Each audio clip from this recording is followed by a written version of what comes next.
ప్రాచీన శాస్త్రీయ అత్యాధునిక వైద్య విధానాలను వినూత్నంగా ఒకే గొడుగు కింద అందుబాటులోకి తీసుకొచ్చింది మెడి9 ఇంటిగ్రేటెడ్ మెడికల్ సిస్టమ్. ఇప్పుడు రేవంత్ రెడ్డికి రాహుల్ గాంధీకి మధ్య చెడిందంటారా? రాహుల్ గాంధీ గారికి రేవంత్ రెడ్డి గారు ఎందుకు చేరుతుంది? రాహుల్ గాంధీ గారు ఏం చెప్తే కాంగ్రెస్ ప్రభుత్వం తెలంగాణ రాష్ట్రంలో రేవంత్ రెడ్డి గారు చేస్తూ ఉన్నారు. సాహసోపేతమైన నిర్ణయం తీసుకుంటారు రేవంత్ రెడ్డి గారు. ఎందుకంటే సమగ్ర కుటుంబ ఇంటింటి సర్వే అనేది సమాచారాలు కాదు. ఎందుకంటే ఏ ముఖ్యమంత్రి కూడా సాహసం చేయలే.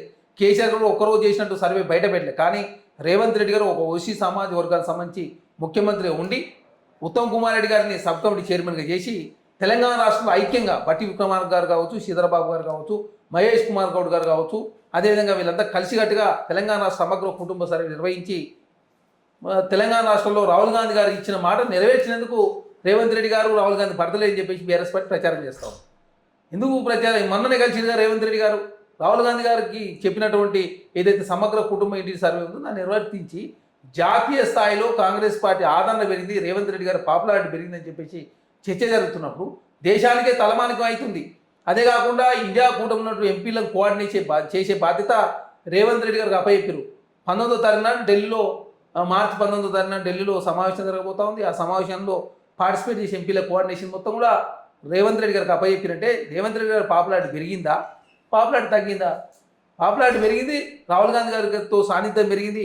తెలంగాణ దేశానికి తలమానికమైంది. 29 రాష్ట్రాల్లో ఏ రాష్ట్రంలో చేసిందో తెలంగాణ రాష్ట్రంలో చేసి దేశంలో చేసే విధంగా ఒత్తిడి భారతీయ జనతా పార్టీ ఒత్తిడి చేసే ప్రయత్నం రేవంత్ రెడ్డి గారు ప్రభుత్వం చేస్తున్నప్పుడు రేవంత్ రెడ్డి గారికి రాహుల్ గాంధీ గారి మధ్యలో ఎందుకు గ్యాప్ వస్తుంది? అనవసరంగా బీఆర్ఎస్ పార్టీ మైండ్గా మారుతాం. ఇప్పుడు కులగణన అంశంలో కాంగ్రెస్ ప్రభుత్వం అట్టర్ ఫ్లాప్ అయింది, అందుకనే రీసర్వే నిర్వహిస్తుంది అనేది చర్చ. నిజమేనా? ఇది ప్రజాప్రభుత్వానికి చిత్తశుద్ధి ఉంది కాబట్టి ప్రజా సంఘాల విన్నపం మేరకు బీసీ సంఘాలు కలిసి మరొకసారి చేయాలి. ఎందుకంటే 97% 96.9% అయింది, 3.1% కాలేదు కాబట్టి ఖచ్చితంగా కులగణన చేయాలని చెప్పేసి వారు కోరిరు. ప్రజలు ఏదనుకుంటే చేయడానికి ప్రజాప్రభుత్వం సిద్ధంగా ఉంది కాబట్టి మరోసారి చేయడానికి కాంగ్రెస్ ప్రభుత్వం సిద్ధమైంది. 50 రోజుల పాటు 1,00,000 మంది పైగా 90,000 మంది ఎమ్యులేటర్లు, 10,000 మంది పైగా సూపర్వైజర్లు 50 రోజుల పాటు 164 కోట్ల రూపాయలు ఖర్చు పెట్టి దాదాపు 36 రోజుల పాటు డేటా ఎంట్రీకి టైం ఇచ్చి తెలంగాణ రాష్ట్ర కాంగ్రెస్ ప్రభుత్వం ప్రకటించినటువంటి సర్వే తప్పని చెప్పేసి బీఆర్ఎస్ పార్టీ ప్రచారం చేస్తుంది. ఒకరోజు ఒక కుటుంబం, ఒక పార్టీ, ఒక వ్యక్తి కోసం చేసినట్టు సర్వే కరెక్టు, 50 రోజుల పాటు చేసినట్టు సర్వే తప్పని చెప్పి బీఆర్ఎస్ పార్టీ ప్రచారం చేస్తుందని చాలా స్పష్టంగా వాళ్ళకు బీసీలో ఆదరణ తగ్గుతూ ఉందని చాలా స్పష్టంగా కనపడతా ఉంది. బీఆర్ఎస్ పార్టీ మీద ఆదరణ కోల్పోతూ ఉన్నారు. బీసీలు నిండా ముంచింది బీఆర్ఎస్ పార్టీ. అదే కాకుండా బీఆర్ఎస్ పార్టీ పెట్టేటప్పుడు ఉన్నటువంటి ఆలయనందరూ అవమానించి పార్టీ నుంచి పంపించారు. కొండ లక్ష్మణ్ బాబు గారిని ఆ విధంగా అవమానించి పార్టీ నుంచి పంపించారు. ప్రొఫెసర్ జయశంకర్ సార్ బతుకున్నప్పుడు కూడా ఏ విధంగా కేసీఆర్ అవమానించారు అందరూ చూసారు. ఈటల రాజేంద్ర గారు కావచ్చు, విజయశాంతి గారు కావచ్చు, డి శ్రీనివాస్ గారు కావచ్చు, ఏ విధంగా పార్టీని సస్పెండ్ చేసారో అందరూ చూసారు. కాబట్టి బీసీలు అంటే బీఆర్ఎస్ పార్టీ గిట్టదని చెప్పేసి తెలంగాణ రాష్ట్రం చర్చ జరుగుతూ ఉంది. కాబట్టి ఆ నెపాన్ని కాంగ్రెస్ ప్రభుత్వం మీద నెట్టే ప్రయత్నం బీఆర్ఎస్ పార్టీ చేస్తూ ఉంది. ఖచ్చితంగా కాంగ్రెస్ పార్టీ ఇచ్చిన మాట ప్రకారం తెలంగాణ రాష్ట్రంలో సమగ్ర కుటుంబ ఇంటింటి సర్వే నిర్వహించింది. బీసీల జనాభా గతంలో కన్నా కూడా పెరిగిన సందర్భం. అదే తెలంగాణ రాష్ట్రం ఎందుకు తగ్గిందంటే 26 కులాలు ఆంధ్ర రాష్ట్రానికి సంబంధించిన కులాలను తీసేయడంతో ప్రధానంగా బీసీల జనాభా తగ్గింది. అదే కాకుండా 6 మండలాలు తెలంగాణ నుంచి ఆంధ్రకు వెళ్ళిపోవడంతో ఆ రూపంలో మహారాష్ట్ర సంబంధించిన చాలామంది వలస కార్మికులు బాంబేలో కావచ్చు ఉండు, అదే కరీంనగర్ సంబంధించిన చాలామంది దుబాయ్ అక్కడ ఉండడు. ఎందుకంటే వలస కార్మికులకు వెళ్ళిపోయి అక్కడ పనులు చేసుకున్నారు. ఆనాడు కేసీఆర్ గారు ఒకరోజు రాకపోతే 1 డే సర్వేలో ఖచ్చితంగా వాళ్ళకి సంబంధించిన భూములు పోతాయి అని చెప్పి బెదిరించడంతో తెలంగాణ రాష్ట్రంలో వాళ్ళంతా పార్టిసిపేట్ చేశారు. ఇక్కడ ఎవరిని బెదిరించే ఉద్దేశం కాంగ్రెస్ ప్రభుత్వం లేదు. సమగ్ర కుటుంబ ఇంటింటి సర్వేని స్వచ్ఛందంగా కాంగ్రెస్ ప్రభుత్వం ఏదైతే 70 అంశాలతో కూడినటువంటి క్వశ్చనర్ ఇస్తే దాని మీద కూడా రాజకీయం చేసింది. ఆనాడు 95 అంశాలతో చేసింది బీఆర్ఎస్ పార్టీ.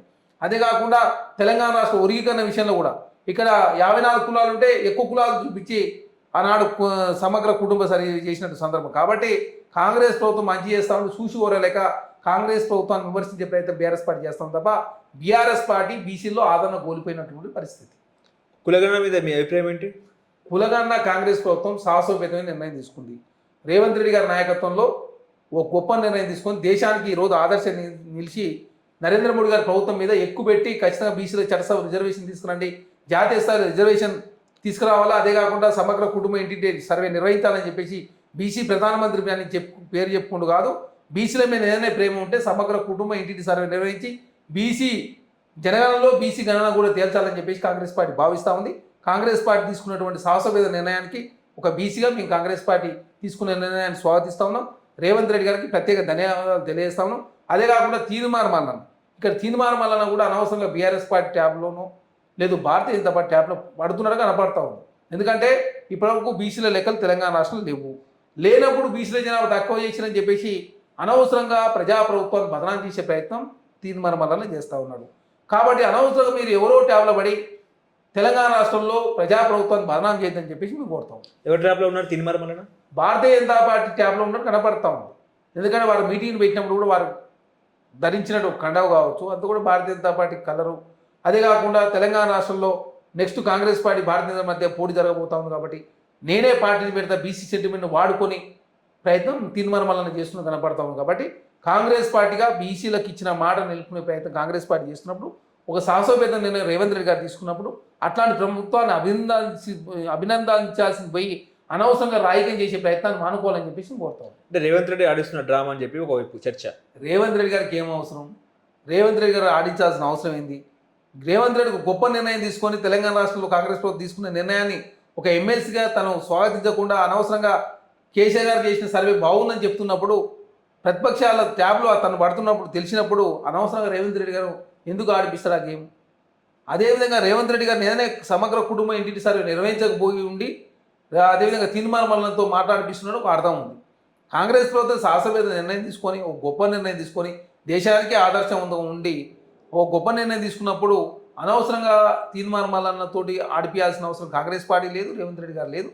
అనవసరంగా తనే బీఆర్ఎస్ పార్టీ అదేవిధంగా భారతీయ జనతా ట్యాబ్లో పడ్డట్టు కనపడతా ఉంది. కాబట్టి వారి భవిష్యత్తులో తెలుస్తుంది కాంగ్రెస్ పార్టీ గొప్ప నిర్ణయం తీసుకుందా, బీసీల మీద రాజకీయం చేసే ప్రయత్నం మీరు చేస్తే బీసీలు చూస్తూ ఊరుకోరు కదా. కాంగ్రెస్ పార్టీ ఏం చేసిందో, భారతీయ జనతా పార్టీ బీసీలు ఏ విధంగా నిండా ముంచారో అందరికీ తెలుసు.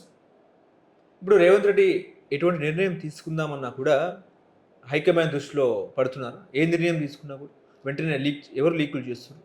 లీకులని కాదు, కాంగ్రెస్ పార్టీ ప్రజాప్రభుత్వం సమిష్టి నాయకత్వంలో ముందుకు పోతా ఉంది.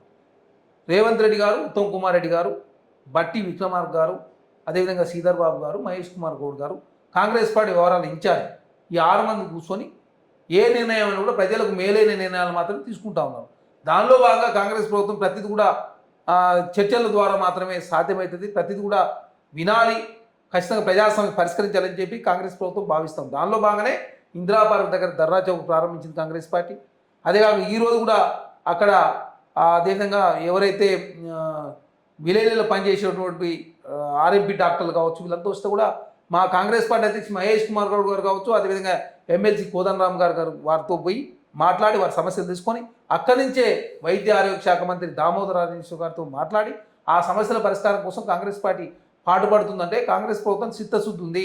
ఖచ్చితంగా ప్రజా సమస్యలు వినాలి, ప్రజా సమస్యలు తెలుసుకోవాలి, మీడియా మీద ఆంక్షలు ఉండొద్దు, తెలంగాణ రాష్ట్రంలో ధర్నాలు చేసుకునే అవకాశం కాంగ్రెస్ ప్రభుత్వం కల్పించిందంటే కాంగ్రెస్ ప్రభుత్వం సమస్యలు పరిష్కరించే ఉద్దేశంతో ముందుకు పోతాం. ఓకే.